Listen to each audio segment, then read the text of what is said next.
Mirë mërëma, tani dëgjojeni këtë.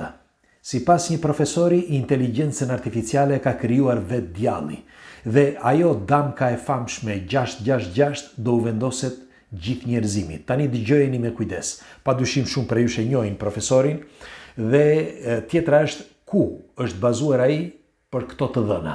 Tani po ja u tregoj. Si gjithmonë kush është rastësisht nëse nuk e ka bërë bëjni like faqes dhe videos që të shihemi sërish dhe faleminderit për mbështetjen. Sinqerisht faleminderit. Profesori në fjalë është profesor Malanga, Corrado Malanga. Siç u thash, shumë prej jush e njohin, kanë parë në emisionin Enigma që kam intervistuar, por edhe intervistat të tjera që kam bërë, e njoh personalisht, është një nga profesorët më real dhe më të zgjuar që unë kam takuar ndonjëherë dhe është realist për ato që thotë. Por atë që dua të them unë, për sa i përket damkës 666 ose më mirë antikrishtit ose më mirë djallit, unë mendoj që ai ka të drejtë dhe do t'ju them se përse. Çfarë mendon profesori gjëja e parë? Profesori mendon që, jo mendon, ai është i bindur, sepse është i vetmi njeri që ka studiuar jetën e përtejme, ose jetën e panjohur. Ai është i vetmi studiues në Itali që ndonse ishte pjesë e Kunit, për ata që nuk e din, Kun është Centro Ufologico Nazionale në Itali, me fjalë Qendra Ufologjike Nacionale e Italisë, ku profesor Malanga ka qenë 35 vjet drejtor. Dhe në fund u shkëput nga ta, por bëri libra, tregoi çfarë kishte gjetur, pra gjatë asaj kohe, dhe bëri shumë teste, dhe nga këto teste rezultatet janë ato që ka shkruar në për libra dhe që ka thënë dhe në për intervista. Që për atë, as që nuk ka shans fare me fjalë që tjetë ndryshe. Ai thotë që ka alienët janë këtu në planetin Tokë, duan njeriun, duan biorrymën, energjinë e njeriut, dhe nuk ka askush në botë që mund të ndryshojë këtë mendim. Tjetra është tepër e rëndësishme që profesor Malanga ka qenë edhe docent i kimisë në Universitetin e Pizës.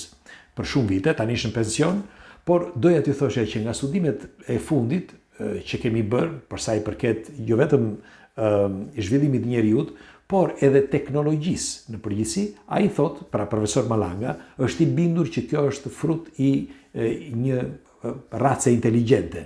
Sepse po ta shikoni, thot ai, unë ja u tregoj me fakte, thot, që kur ka lindur njerëzimi deri sot, thot, nuk ka patur thot një zhvillim. Dhe zhvillimi thot ndodhi krejt rastësisht thot kur thuhet thot që ranë dakord pas vitit 1700.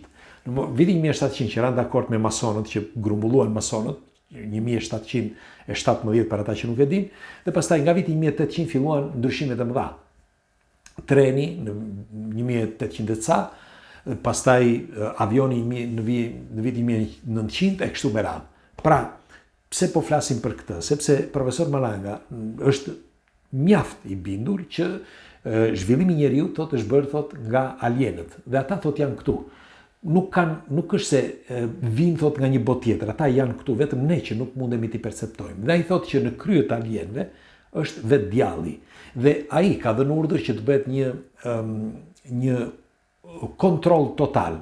Dhe si do të bëhet kontrolli total sipas profesor Malangës? Do të bëhet me anë të një mikročipi. Mikročipi, thot ai, ka qenë edhe dikur, thot, kur ka qenë një kohë shumë të lashtë, thot, që krijoi thot gjithë sistemin ashtu siç është dhe tani, pra vetë djalli siç thot ky ose demonët, ose ai demon, pra Luciferi, krijoi thot të gjithë këtë thot zhvillimin e njeriu thot ashtu siç e njohim dhe tani. Por dikur thot bëri përmbytjen e madhe, që ne e njohim si përmbytja universale, për ta rifilluar edhe një herë nga e para. Pra kjo është teoria e profesor Malangës. Dhe ai thot që tani sapo ka filluar thot, sepse për ata që nuk e din, me fjalë sapo ka filluar inteligjenca artificiale për të shkuar drejt mikrochipit që do vihet për të gjithë.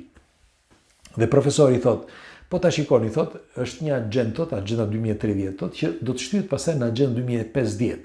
Sepse brenda këtij viti thot duhet të ketë thot që në vitin 2050 do të vendoset mikrochipi thot në trurin e njeriut, ku mund të komunikojmë të gjithë së bashku, por do komunikojnë thot me një regji të vetme, ku aty thot secili do të ketë një numër, pra nuk do të ketë një emër.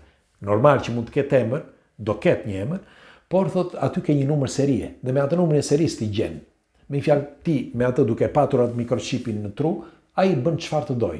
Bën për shembull që ti të flasësh për qartë, të heq sëmundjet nëse i ke, apo ti vendos sëmundjet, ose të bën që të bie të fikt, apo të vdes, apo këta diun.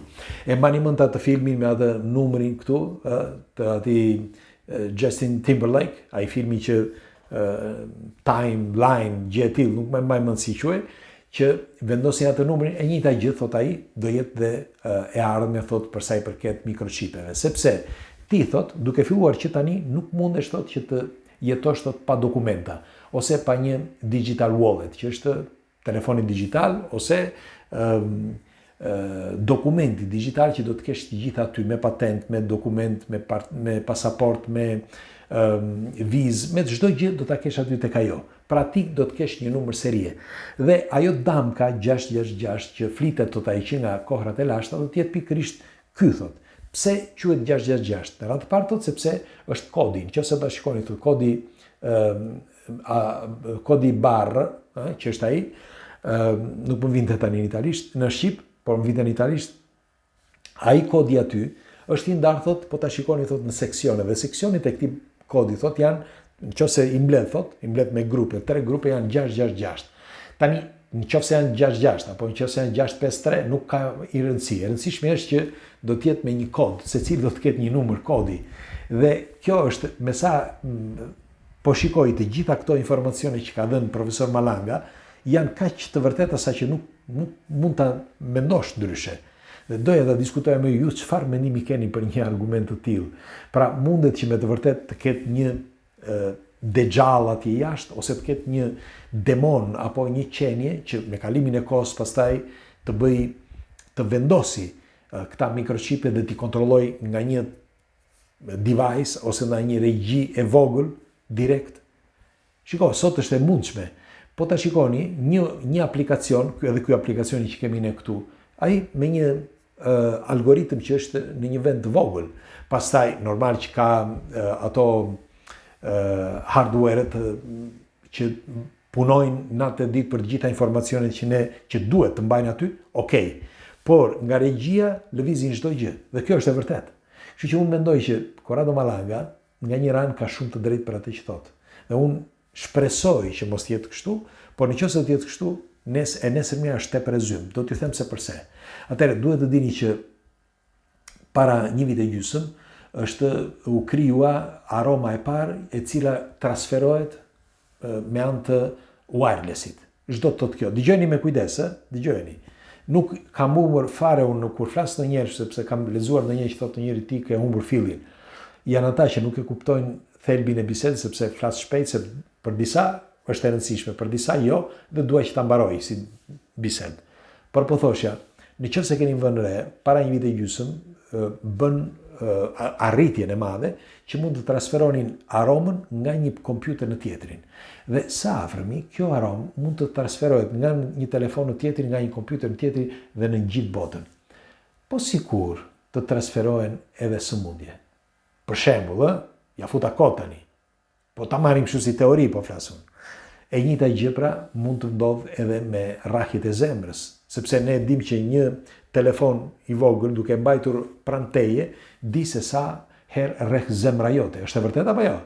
Ose ato smartwatch, që e mban ti në dorë. Edhe telefoni e ka, por ti atë që mban në dorë është më e sigurt. Merri në mend po ta kesh brenda në tru. Çfarë ndodh?